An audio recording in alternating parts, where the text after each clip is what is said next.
As a LHV और as a nursing, या फिर आप वैसे भी अगर आपके घर में या कोई आपके आसपास ऐसी कोई फीमेल है जो प्रेग्नेंट है, उनको ये 10 बातें ज़रूर मालूम होनी चाहिए।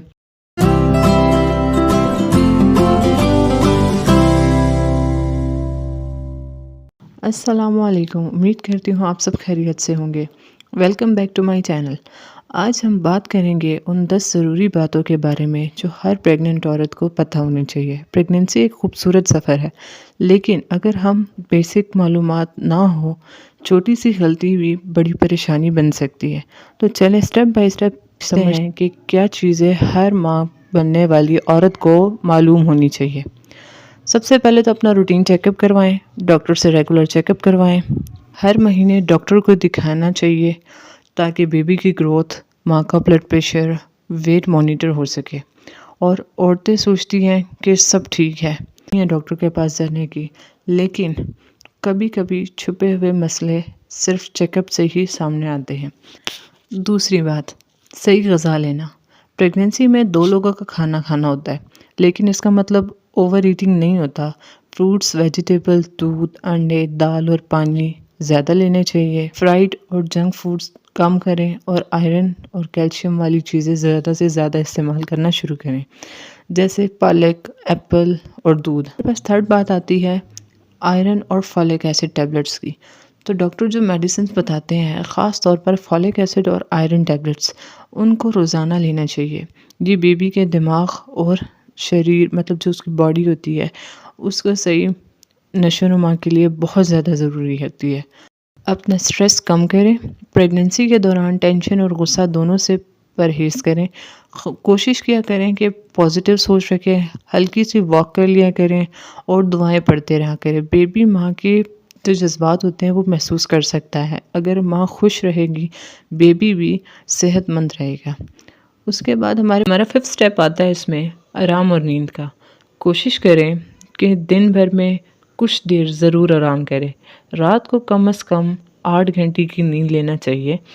बाईं लेफ़्ट साइड पर सोना बेस्ट माना जाता है इस हाल में। इससे ब्लड फ्लो बेहतर रहता है।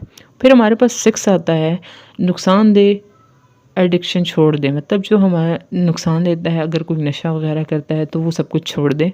सिगरेट, नस्वार, चाय, कॉफ़ी और किसी भी किस्म का जो ड्रग से बिल्कुल परहेज़ करें।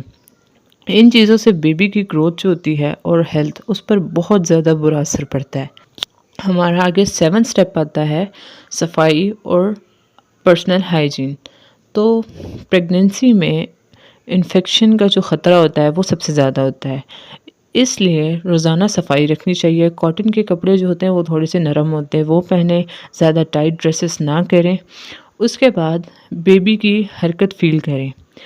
5th मंथ के बाद बेबी की हल्की हल्की मूवमेंट्स जो होती हैं वो महसूस होती हैं। अगर कुछ दिनों तक बेबी की हरकत महसूस ना हो तो फ़ौरन डॉक्टर से रब्ता करें। ये एक इम्पॉर्टेंट साइन होता है। उसके बाद हमारे पास आता है 9th स्टेप, डिलीवरी पेन और हॉस्पिटल्स चूज़ करना।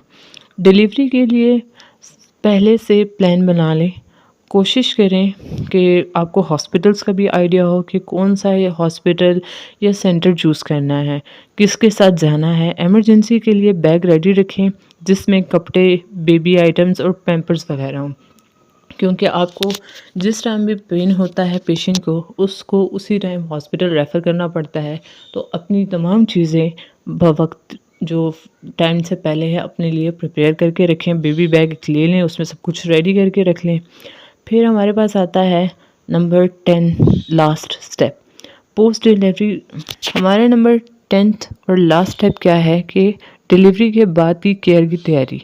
डिलीवरी के बाद के दिनों के लिए भी तैयारी ज़रूरी है, ख़ास तौर पर। और अपनी सेहत का ख्याल रखें। अक्सर माँ बेबी पर ज़्यादा फोकस करती हैं क्योंकि वो फर्स्ट मदर बनती हैं, तो उन्हें इतना कोई ख़ास आइडिया नहीं होता, तो वो बेबी पे फोकस करने शुरू हो जाती हैं।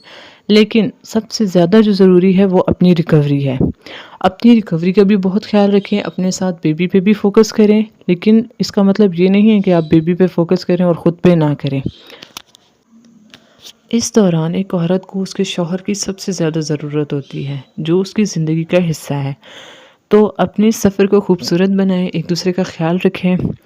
अगर आपको ये वीडियो पसंद आई है तो लाइक करें, शेयर करें और चैनल को सब्सक्राइब करना ना भूलें। अपना बहुत सारा ख्याल रखें। Take care. अल्लाह हाफ़िज़। बाय।